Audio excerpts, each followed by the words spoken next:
मैले भरसक पार्टी जोगाएर लान चाहेको छु। निर्वाचन आयोगमा पुगेछन् केही मान्छेहरू, निर्वाचन आयोगमा पुगेर असली पार्टी हामी हौं भनेछन्। असली पार्टी उनीहरू भने। केही मान्छेहरू केन्द्रीय कमिटीको बैठकमा आएनन्, अनुपस्थित भए। किन अनुपस्थित भए त्यो थाहा छैन। पार्टी केन्द्रीय कमिटीका सम्पूर्ण सदस्यहरूमध्ये 10-12% 15% होला। कहिले कहिले त्यस्तो अनुपस्थिति हुन सक्छ विभिन्न कारण। हामीले केही कारणले अनुपस्थित भए होला साथीहरू ठाने। उनीहरू त निर्वाचन आयोग गएछन् र भनेछन् हामी बहुमतमा छौँ। कहाँ गने यिनीहरूले मान्छे? कहाँ गने थाहा छैन। बहुमत छौँ भनेर झुट बोल्ने बानी परेकालाई केही लाग्दैन। 3:30 बजे दर्ता गर्न गएका अविश्वासको प्रस्ताव भनेर 5 गते 3:30 बजे संसद विघटन भइसकेपछि, संसद विघटनको घोषणा भइसकेपछि 3:30 बजे संसद सचिवालयमा पुगेका थिए अविश्वास दर्ता। संसद सचिवालयले भनेछ संसद विघटन भइसक्यो, के को अविश्वास दर्ता? तैपनि मानेनन्। संसद सचिवालयले भन्यो ढिलो। पहिले नै गरेका हुन्थ्यो। सभामुखले लेखे यो त बिहान 10:30 बजे 10:40 बजे कति बजे नै म कहाँ आएको छु। सभामुख कहाँ कानुनले जाने नै होइन र सभामुख अचम्म लाग्यो। आफ्नै संसदको यो हकीकत भन्नु पर्दा अप्ठ्यारो पनि लाग्छ, लाज पनि लाग्छ। सभामुख जस्तो मान्छेले 3:30 बजे लगेको निवेदन 10:30 बजे नै ल्याएको थियो भनेर कृत्य साक्षी बस्छ। सभामुख जस्तो मान्छे कृत्य कामको साक्षी बस्नु कहाँसम्म लज्जाजनक, कहाँसम्म संसदीय प्रणालीको तमासा, त्यसको हुर्मत लिने काम हो। तपाईहरु बुझ्नु सक्नुहुन्छ। यता मलाई धेरै जानु छैन, उहाँहरूको झुट बोल्ने बानी हो। प्रमाण छ निर्वाचन आयोगमा उहाँहरूले कति 10:30 कि 10:40 मा दर्ता गरेका छौं भनेर निर्वाचन आयोगमा उहाँहरूले निवेदन दिनुभएको रहेछ। संसद सचिवालयले वक्तव्य दिएको छ 3:30 बजे मात्रै ल्याएका हुन् हामी कहाँ, 3:30 बजे मात्रै दर्ता गरेको। स्वतन्त्रका लागि लगानी गर्नु, पत्रकारिता गर्नु, देशका लागि गर्नु, जनताका लागि गर्नु, विकासका लागि गर्नु, शान्तिका लागि गर्नु, सत्यताका लागि गर्नु। केही सञ्चार माध्यमहरू अब यो केही भन्ने चाहिँ सञ्चार माध्यमले सुन्छ कि सुन्दैन मलाई थाहा छैन। सञ्चार माध्यमलाई गाली गर्यो भनिदिन्छन्, सञ्चार माध्यमलाई होइन।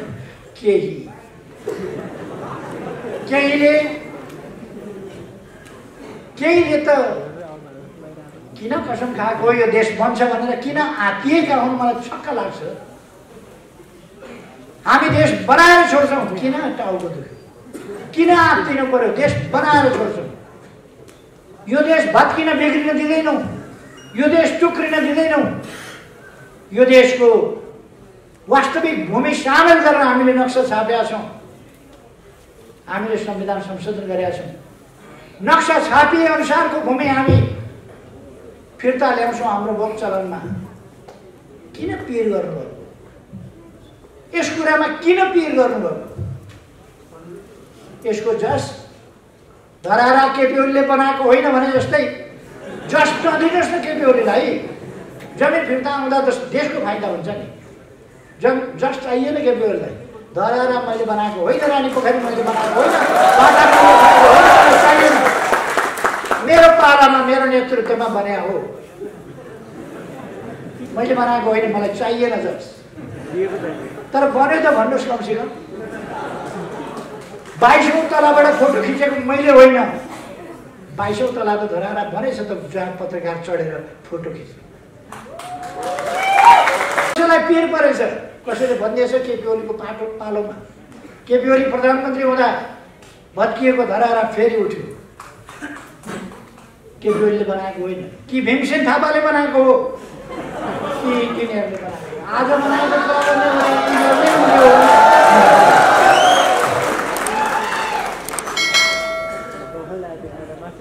चित्तको कुरा हो। मलाई चित्तसँग केही भन्नु छैन। खै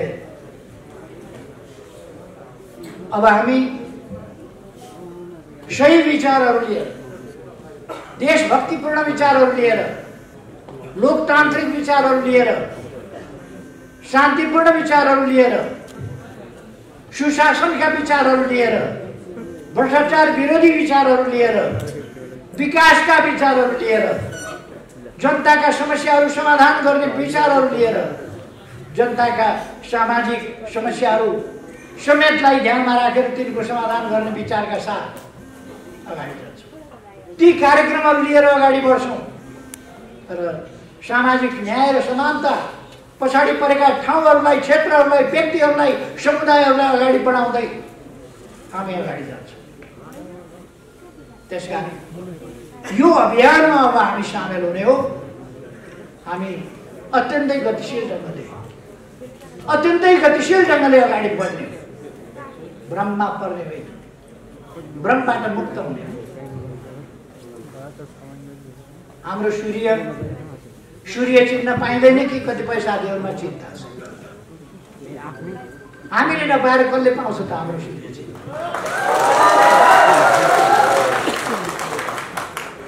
कोही पार्टीका मिटिङ छोडेर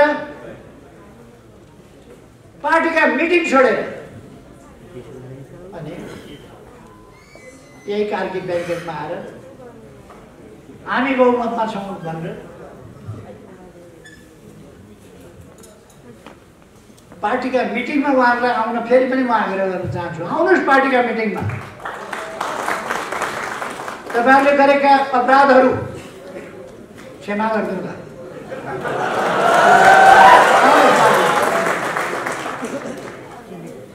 कार्यकारी भन्ने मैले दिएको थिएँ। कार्यकारी दिँदा अत्यन्तै उपद्रव मचाउनु भयो। मैले कार्यकारी हटाइदिएको छु।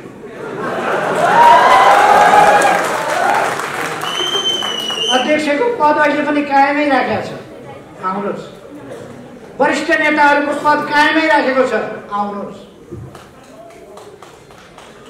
प्रवक्ता भनेर तोक दिएको थियो। प्रवक्ताले साह्रै बढी च्याक गर्ने, छ्यास गर्ने,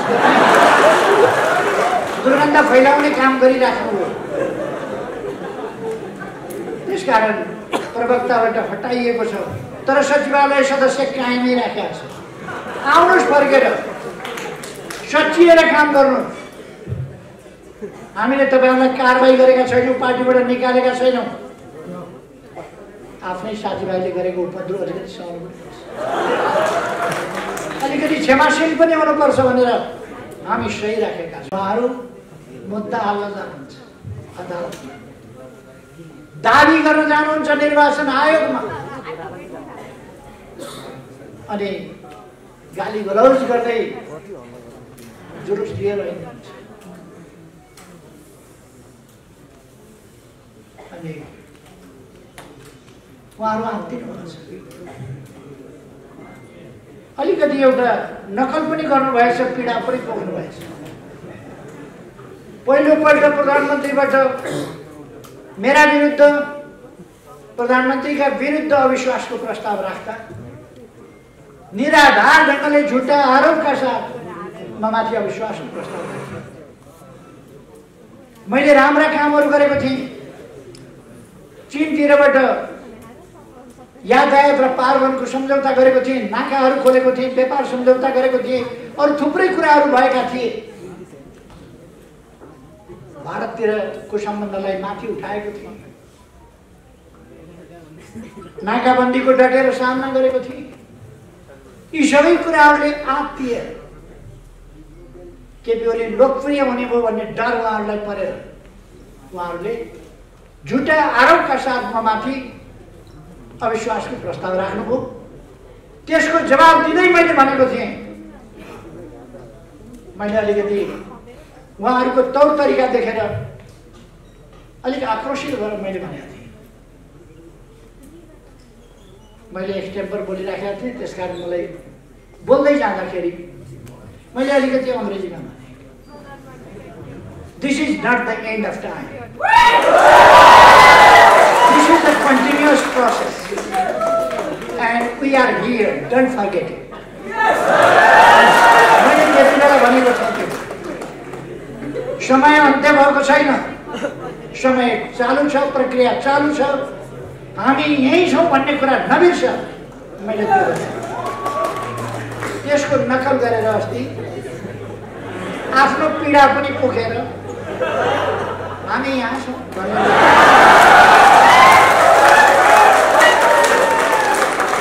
मैले ती बस्दै गर्नुहोस् भनेको थिएँ, फेरि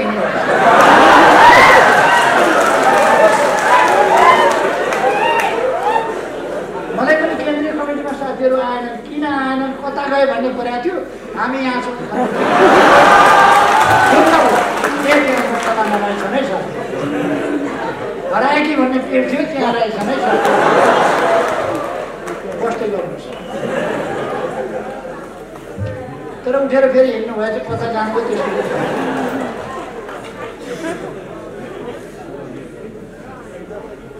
एकजनाले सुगा पालेछ अनि सुगालाई रमाऊ रमाऊ खुसी हौ, रमाऊ रमाऊ खुसी हौ भन्न सिकाएछ।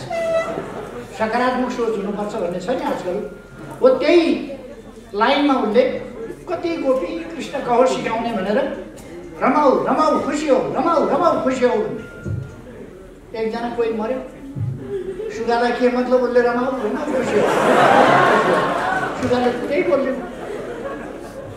कुन प्रसङ्गमा मैले हामी यहाँ छौँ नबिर्स, फेरि फर्केर आउँछौँ भनेका थियौँ,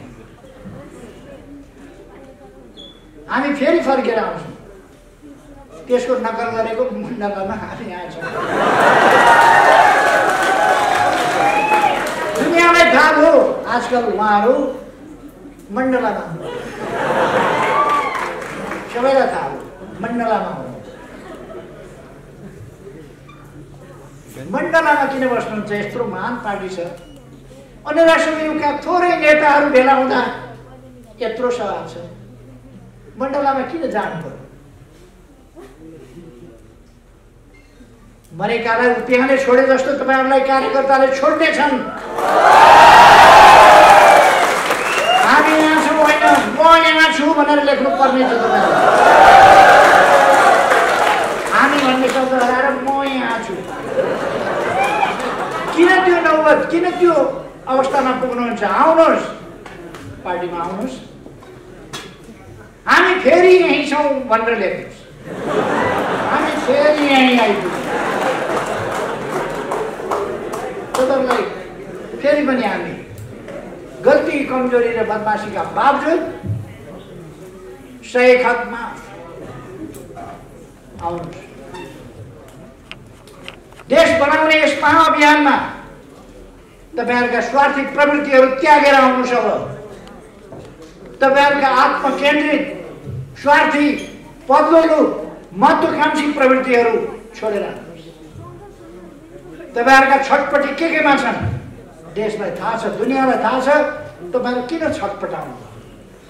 सबैलाई थाहा छ। त्यस्ता छटपटीहरू छोडेर आउनुहोस्। पार्टीमा तपाईँहरूका ठाउँहरू यथावत छन्, तपाईँहरू बस्ने कुर्सी हामीले यथावत राखिदिएको छ। तपाईँहरूलाई पीर कुर्सीको छ, धेरै थाहा छ। तपाईँहरूलाई कुर्सीको पीर भएको हुनाले कुर्सी यथावत राखिदिए। आउनुहोस्, बस्नुहोस्। खै उहाँहरू आउनु भएन भने पनि, उहाँहरू आउनु भएन भने पनि यो अभियान अगाडि बढ्छ।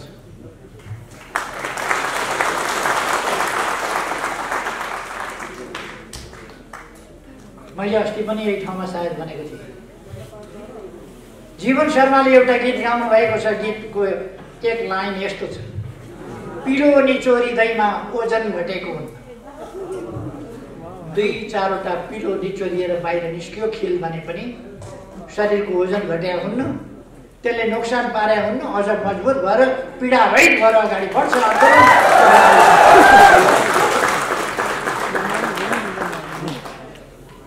म भन्न चाहन्छु तपाईहरु नहुँदा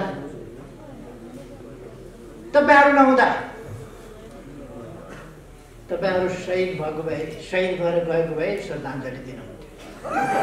तपाईहरु शहीद त होइन। अब तपाईहरुलाई कार्यक्रमहरुमा स्मरण गर्नुपर्ने पनि आवश्यकता छैन। खाली तपाईहरुले जुन धुलो उडाउनुहुन्छ त्यसमा हामीले पानी छम्किनुपर्छ। त्यो धुलो तपाईहरुले दुर्गन्ध फैलाउनुहुन्छ त्यहाँ हामीले अलिकति अत्तर छर्किनु। तपाईहरुले अनेक फोहोर मैलाहरूको डुङ्गुर फैलाउनुहुन्छ, छर्किनुहुन्छ, छर्नुहुन्छ। हामीले त्यसलाई सफा गर्नुपर्छ। यो लडाई उद्देश्यहरूको लडाई हो। यो लडाई विचारहरूको लडाई हो। जाल झेल तिक्रमले हाम्रा महान उद्देश्यहरूलाई ओझेल पार्न सक्दैन। हाम्रा महान विचारहरूलाई, हाम्रा महान यात्रालाई यस सानोतिनो व्यवधानले रोक्न सक्दैन। तपाईहरु आन्दोलनभित्र बसेर, पार्टीभित्र बसेर, घाँसभित्रै छुपेर बसेको, लुकेर बसेको हरियो साँप जस्तै आन्दोलनभित्र बसेर आन्दोलनलाई कमजोर पार्ने, आन्दोलनलाई बदनाम गर्ने कम्युनिस्ट पार्टीको 2/3 कामै लागेन भन्ने, 2/3 हामीसँग अलिकति थिएन तर उहाँहरूले 2/3 को सरकार कामै लागेन भनेर कराको कराइ गर्नु। भित्र बसेर देशको समय बर्बाद गर्ने स्थिति ल्याउनु भयो। त्यसकारण संसद भङ्ग गर्नु पर्यो। अब तेज तर्रार सांसदहरूको, अब षड्यन्त्रकारीहरूको होइन, जाल झेल टिक्रमकर्ताहरूको होइन, आफू आफ्ना सन्तान, आफ्ना नातागोता र आफन्तहरूलाई मात्र हेर्नेहरूको होइन, देश हेर्ने, देश बनाउने, जनता हेर्ने, जनतालाई माया गर्ने, जनताका समस्या समाधान गर्न अगाडि बढ्नेहरूको संसद बन्नेछ। हेर्दै जानु होला। अलिक समय तपाईहरु पछि कुद्दै गर्नुहुनेछ। हाइवेमा बस कुद्यो भने त्यस हाइवेमा कतैबाट झरेर आएको सुकेको पात त्यो बससँगै अलिकतिसम्म सँगसँगै हुन्छ। तर त्यो एकछिनपछि त्यही छोडिन्छ, बस मात्र अगाडि। तपाईहरुले बुझ्नु भए हुन्छ। त्यसपछि ती थानको लाग्छन्, बस अगाडि बढ्छ।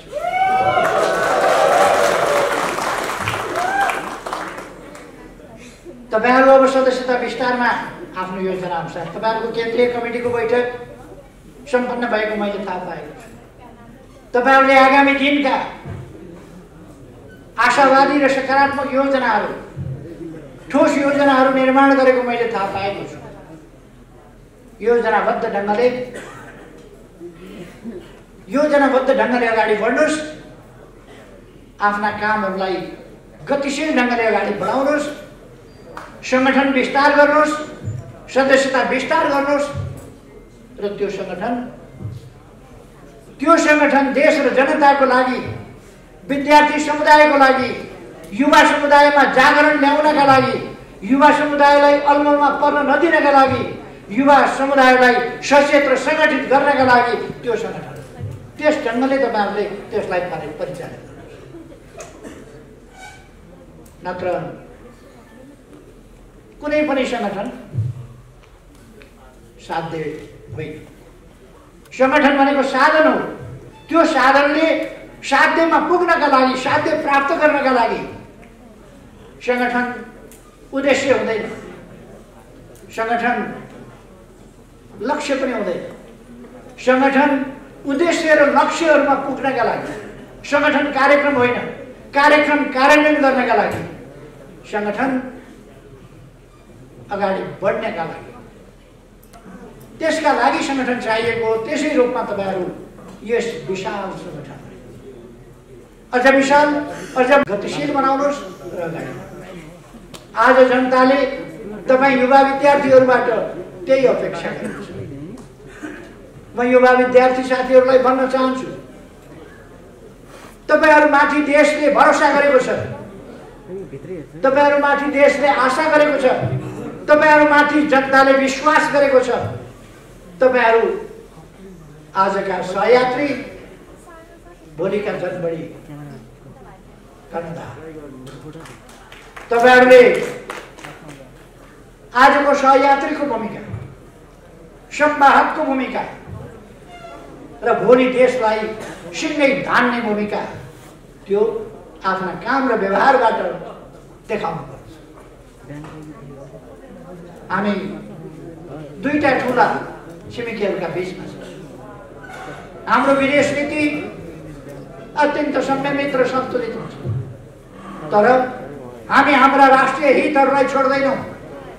हामी हाम्रा राष्ट्रिय हितहरूलाई रक्षा गरेर हाम्रो स्वाधीनताको पक्षमा दृढताका साथ उभिएर त्यसलाई सही ढङ्गले कार्यान्वयन गरेर हाम्रो भौगोलिक अखण्डताको रक्षा गरेर राष्ट्रिय हितलाई सुरक्षित गर्दै अगाडि बढ्नेछौँ।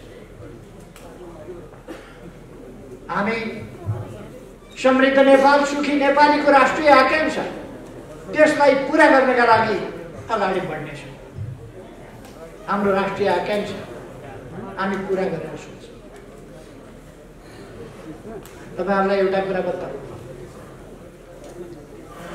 विदेशमा म जहाँ जान्छु अथवा विदेशी मित्रहरू जो नेपालमा आउनुहुन्छ, उहाँहरू सबैले भन्नुहुन्छ, विश्वभरिका नेताहरूले भन्नुहुन्छ, नेपालले छानेको, नेपालले रचना गरेको नेपालको राष्ट्रिय आकांक्षा, तय गरेको राष्ट्रिय आकांक्षा अत्यन्तै सही छ, सुन्दर छ, अत्यन्तै सठिक छ। सबै देशका नेताहरूले भन्छन् यहाँ हुँदा होस् अथवा हामी जाँदा होस्। तर तपाईहरुले हाम्रो पार्टीका ठूला ठूला ओहदामा, ठूला ठूला पदमा बसेका नेताहरू केही, ती नेताहरूले कहिल्यै समृद्ध नेपाल, सुखी नेपाली भनेको सुन्नु भएको छ?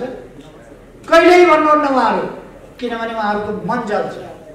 समृद्ध नेपाल, सुखी नेपाली वारवार आगो लाग्छ। विदेशी मित्रहरूले त्यसको सराहना गर्दा, समर्थन गर्दा उहाँहरूको मन जल्छ। कस्तो मन होला? समृद्ध नेपाल, सुखी नेपाली भन्न नसक्ने, समृद्ध होस् नेपाल, सामाजिक न्याय समानता सहितको होस् नेपाल,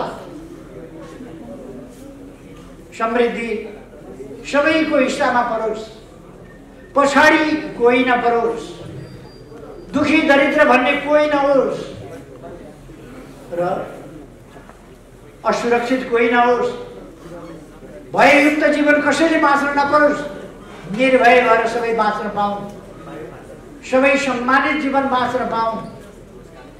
यसरी सुखी समृद्ध नेपाल र सुखी नेपाली, यो आकांक्षासँग उहाँहरूको वैरभाव केमा हो? उहाँहरू कहिल्यै बोल्न सक्नुहुन्न, उहाँहरूको मुखले बोल्न सक्दैन, उहाँहरूको मनले त्यसलाई पचाउन सक्दैन, उहाँहरूको मस्तिष्कले त्यसलाई पचाउन सक्दैन। तपाईँ हामी बुझ्न सक्छौँ कत्रो रहेछ उहाँहरूको चिन्ता। राष्ट्रको समृद्धि सुन्न सक्नुहुन्न, राष्ट्रको समृद्धि भन्न सक्नुहुन्न, देशको सुख, जनताको सुख भन्न सक्नुहुन्न। उहाँहरू कत्रो रहेछ उहाँहरूको चिन्ता, के रहेछ उहाँहरूको मन, उहाँहरूको भावना के रहेछ, यी सबै कुरा तपाईँ हामीले देखेका छौँ। तर हामी यी उद्देश्यहरूबाट डगमगाउनु मैले देखेको छु। 50 वर्ष अगाडि देशमा जति बेला लोकतान्त्रिक शक्तिहरू कमजोर भएका थिए, तानाशाही दमनबाट क्षणविक्षित भएका थिए, चल्न सक्ने अवस्थामा थिएनन्। कोही जेलमा, कोही निर्वासनमा, प्रवासमा, कोही चुपचाप स्थिति। कम्युनिस्ट आन्दोलन पनि टुक्रा टुक्रा अवस्थामा, ससानो अवस्थामा थियो। त्यस बेला हामीले संगठन निर्माण गर्न सकिन्छ, यतिकै भन्दैन संगठन निर्माण गर्न सकिन्छ, हामी गर्न सक्छौँ। त्यसै गरेर आन्दोलन निर्माण गर्न सकिन्छ, अन्यायपूर्ण व्यवस्था ढाल्न सकिन्छ, राजतन्त्र फल्न सकिन्छ, लोकतान्त्रिक गणतन्त्र ल्याउन सकिन्छ, त्यसका लागि एउटा महान आन्दोलन सिर्जना गर्न सकिन्छ। त्यस्तो आन्दोलन सिर्जना गर्न विशाल र सशक्त कम्युनिस्ट पार्टी निर्माण गर्न सकिन्छ। त्यो थालेका तीव्र परिवर्तन यहाँसम्म पुर्याएको छ। आज एउटा सेक्सनको सानो हिस्सा विद्यार्थी संगठनको नेतृत्वको एउटा सानो पंक्ति मात्रै उपस्थित हुँदा यति विशाल छ भने सिङ्गै समाजको हिस्सा यसै गरी उत्साहित भएर आज अगाडि बढेको छ। यति सकारात्मक स्थितिमा, यति अनुकूल स्थितिमा हामीलाई देश बनाउनबाट कस्तो राष्ट्रियताको रक्षा गर्नबाट हामीलाई कसले रोक्न सक्छ? लोकतन्त्रको रक्षा गर्नबाट कसले रोक्न सक्छ? संविधानको रक्षा गर्नबाट कसले रोक्न सक्छ? संघीय लोकतान्त्रिक गणतन्त्रको रक्षा गर्नबाट कसले रोक्न सक्छ? त्यसको सही कार्यान्वयन गर्नबाट हामीलाई अब कसले रोक्न सक्छ? कसैले रोक्न सक्दैन। हामी अगाडि बढ्नेछौँ यो आत्मविश्वासका साथ। तपाईहरु अगाडि बढ्नुहोस्। तपाईहरुलाई म शुभकामना भन्न चाहन्छु। तपाईहरुका हरेक प्रयासहरू सफल होस्। तपाईहरुलाई सही बाटोमा नेतृत्व गर्न पार्टी छ। पार्टीले सही विचारले नेतृत्व गर्छ। तपाईहरु सबभन्दा गतिशील, सबभन्दा क्रियाशील उमेर समूह, संगठनको आचरण सबै कुराले तपाईहरु सबैभन्दा गतिशील हो र म तपाईहरुलाई गतिशील ढङ्गले अगाडि बढ्न, एकताबद्ध सुदृढ भएर अगाडि बढ्न र व्यापक रूपमा फैलिन शुभकामना गर्छु। त्यो शुभकामना कार्यान्वयन तपाईहरुले गर्ने हो, हासिल तपाईहरुले गर्ने। अब मैले धेरै केही नराख्नु। वैशाख 17 र 27 गते निर्वाचन हुन्छ। 78 साल वैशाख 17 र 27 अत्यधिक ठुलो सफलता प्राप्त गर्नुहुन्छ। अहिले सबैको साथो जाने गरी मैले धेरै केही नभन्नु, परिणामले देखाउनु। हामी अत्यधिक सफलताका साथ अगाडि बढ्नेछौँ। उत्साहका साथ साथीहरू अगाडि बढ्नुहोस्। तपाईहरुको मेहनत सफल होस्। यही शुभकामनाका साथ म यहाँहरू सबैलाई धन्यवाद भन्न चाहन्छु। धन्यवाद। आफ्नो भनाइ यही